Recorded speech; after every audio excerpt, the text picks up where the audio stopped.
কোরআনের কটূক্তি যারা করে তারা আলেম না জালেম? এদের তৌহিদ, এরা আবার আল্লাহকে কয়জন কয় মানে? আল্লাহকে এক মানে। ওই তৌহিদ, এটা কি সাহাবায়ে কেরামের তৌহিদ? এটা সাহাবায়ে কেরামের তৌহিদ নয়, এটা হলো ইবলিস শয়তানের তৌহিদ। আমরা তৌহিদ চাই, আমরা আল্লাহকে এক মানি, আমরা আল্লাহকে এক মানি। আমাদের তৌহিদ হলো আদম ও সফিউল্লাহর সাথে বেয়াদবি করার কারণে তার ওই তৌহিদ সে আল্লাহকে এক মেনে লক্ষ লক্ষ বছর সিজদা করেছে।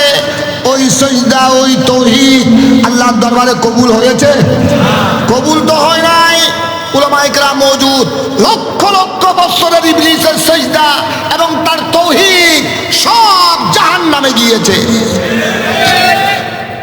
বর্তমান যারা তৌহিদি জনতা, আমাদের দেশে কিছু কিছু জায়গায় তৌহিদি জনতা আছে না নাই?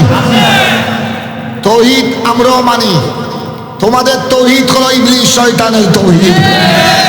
নবীর শানে, নবী ওলির শানে বেয়াদবি করে যারা আল্লাহকে এক মানে, এটা সিদ্দিক আকবরের তৌহিদ নয়, সাহাবায়ে কেরামের তৌহিদ নয়, খুলাফায়ে রাশিদের তৌহিদ নয়।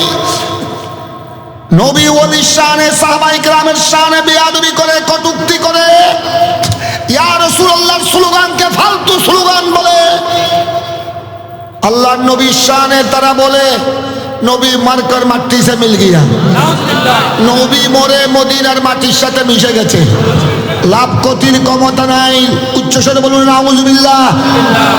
নবী কো দীওয়ার কি পিছে কি খবর নেই, দেওয়ালের পিছনে কি আছে এটাও নবী জানে না, আসমানের খবর তো জানে না, আরশের খবর জানে না, তাকুসারের খবর জানে না, দেওয়ালের পিছনে কি আছে এটাও জানে না।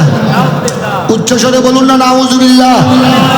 নবীর আলম, নবীর জ্ঞানের চেয়ে, নবীর জ্ঞান নবীর আলমের চেয়ে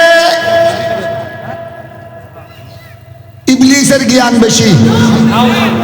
উচ্চস্বরে বলুন না নাউযুবিল্লাহ।